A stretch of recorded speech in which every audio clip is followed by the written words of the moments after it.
Que faisons-nous sur Terre? Nous sommes sur Terre pour apprendre à aimer et à apprendre à être libre.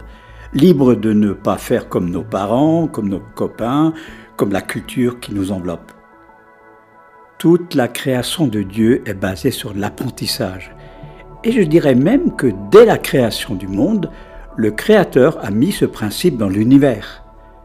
Les premiers hommes sont entrés dans un processus d'apprentissage qui a eu ses avancées, mais aussi ses ratés. L'homme d'aujourd'hui n'est pas plus intelligent que l'Homo sapiens.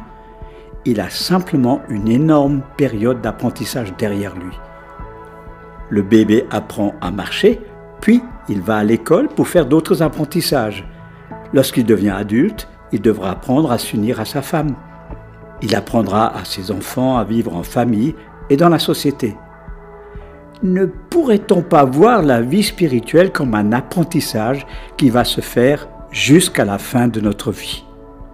Ce qui voudrait aussi dire que l'appel du Christ pourrait se résumer à « Viens, deviens mon apprenti, et moi je serai ton maître d'apprentissage ». Non, c'est celui qui connaît le métier à fond, puisqu'il a vécu sur terre, et qui est heureux de nous apprendre ses tours de main. Tant pis, si nous devons refaire des dizaines de fois le même exercice pour réussir. Nous avons trop souvent présenté la rencontre avec le Christ comme un moment où toute notre vie est transformée miraculeusement. En bien, bien sûr. Que de frustration pour nombre de personnes ayant accepté de suivre le Christ lorsqu'elles découvrent qu'il n'y a pas grand-chose qui a changé dans leur vie, à part le sentiment du pardon et quelques autres bricoles.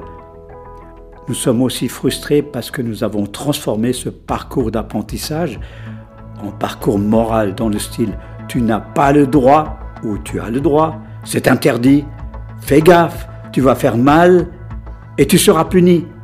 Bien sûr, il y a ce moment de bonheur lorsqu'on accepte de suivre le maître d'apprentissage.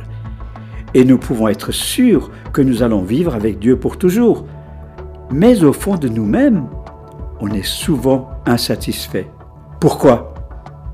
Pour donner une explication, nos pasteurs et curés ont souvent présenté un évangile idéal, comme un photographe qui a pris le cliché d'un cheval. Ils nous demandent de reproduire la photo, mais d'une manière le plus fidèlement possible, et malheureusement, comme ce n'est pas notre talent, nous gribouillons.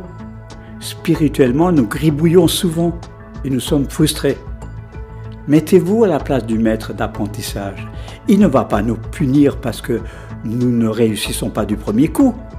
Il va nous encourager à apprendre, à perfectionner notre talent. Et peut-être que notre maître va aussi nous dire « T'en fais pas, c'est pas ton truc le dessin, ce n'est pas ton talent, mais tu en as d'autres. Apprends à aimer, à être libre selon les talents que Dieu t'a donnés. »